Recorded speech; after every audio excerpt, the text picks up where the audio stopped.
Viewers, welcome to JJ news. நம்ம இன்னைக்கு ஒரு திருத்தலம் பார்க்க போகிறோம். திருநெடுங்களம் அப்படிங்கிற ஒரு கோவில் பார்க்க போகிறோம். ரொம்ப விசேஷமான கோவில் இது. இது திருச்சி டு தஞ்சாவூர் ரூட்டில் துவாக்குடியிலேருந்து ஒரு 4 கிலோமீட்டர் தொலைவில் இருக்கிற ஒரு கோவில். நம்மளுடைய வாழ்க்கையில் ஏற்படுற இடர்கள் அனைத்தையும் களையக்கூடிய ஒரு திருத்தலமாக இது வந்து காணப்படுகிறது. சிவனுடைய பெயர் நெடுங்கலநாதர், அம்பாளுடைய பெயர் ஒப்பிலா அம்மையார். ஸோ உள்ளே அது போனோம் அப்படின்னா பலிபீடம் இருக்குது, துவஜஸ்தம்பம் இருக்குது. இதுதான் முதல் கோபுரம். இது மிக அருமையான, ரொம்ப அழகாக மெயின்டைன் பண்ணுறாங்க. இது வந்து நந்திகேஸ்வரர். இதுதான் வந்து ராஜகோபுரம், சிவன் கோவில் இது பேசிக்காக. ஸோ இதோடைய வலது பக்கத்தில் வந்து அந்த ஒப்பிலா நாயகிங்கிற அம்பாளுடைய அந்த திருச்சன்னதி வந்து இருக்குது. இதில் வந்து இதுதான் வந்து அம்பாளோட சன்னதி.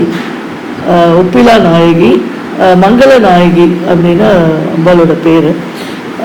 ஸோ உள்ளே நுழைஞ்சோம் அப்படின்னா உள்ளே வந்து இந்த தெய்வ மூர்த்தங்களெல்லாம் தனித்தனியெல்லாம் நான் எடுக்கக்கூடாதுன்னு பக்கத்தில் பார்த்தீங்கன்னா தென்னந்தோப்பு இருக்குது. அங்கே ஒரு குளம் ஒன்று இருக்குது. ஸோ இதுதான் அந்த வாசல்லேருந்து பார்த்தா அதோட வியூ வந்து இது மாதிரி இருக்குது.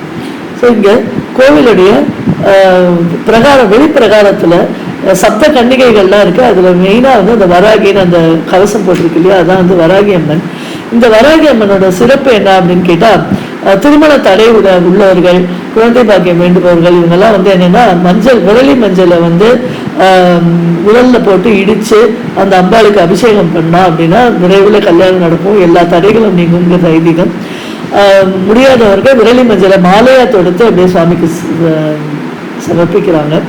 ஸோ சைடில் வந்து முருகன் சன்னதி, பெருமாள் சன்னதி, வலம்புரி விநாயகர் சன்னதி, தியானத்தில் இருக்கக்கூடிய தட்சிணாமூர்த்தி சன்னதி, இதெல்லாமே வந்து இருக்குது. துர்க்கை, சண்டிகேஸ்வரர் எல்லாமே இந்த பிரகாரங்களில் அமைஞ்சிருக்கு. இங்கே இருக்கிற சிவன் வந்து இந்த தலம் வந்து பாடல் பெற்ற ஒரு திருத்தலமாக இருக்குது. திருஞான சம்பந்தர் வந்து இதுக்கு பாடியிருக்காரு.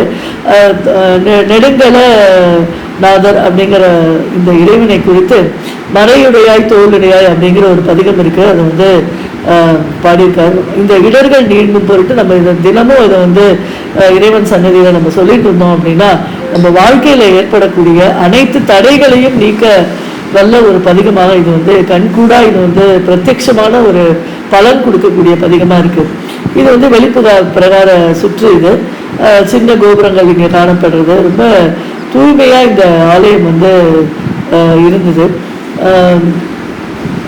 இது பார்த்தா ஒரு திருக்கிணறு இருக்கு, அகத்தியர் லிங்கம். இது அகத்திய முனிவரும் இந்த கோவிலுக்கு வந்து அவர் அருளாலே இங்கே நீர்நிலைகள் எல்லாம் பெருகியதுன்னு ஐதீகம் இருக்கிறதுனால அகத்திய லிங்கம் அப்படின்னு ஒரு லிங்கம் இருக்கு. இது வந்து சண்டிகேஸ்வரர் சன்னதி இது. ஸோ இது வெளிப்பக்கமாக நம்ம சுற்றி வந்தோம் அப்படின்னா ஸோ ஒப்பிலா நாயகி, இது உள்ள நுழைஞ்ச உடனே வலது பக்கத்தில் ஒப்பிலா நாயகி இருக்குது. அம்பாளுக்கு ஒரு தனி ஒரு சுற்றுப்பாதை இருக்கிறது. அங்கே எல்லாரும் வந்து சில எண்ணிக்கையில் அந்த சுவாமியை வலம் வந்துட்டே இருக்காங்க. நம்மளும் அந்த கோவிலை வந்து சுற்றி வந்தோம்.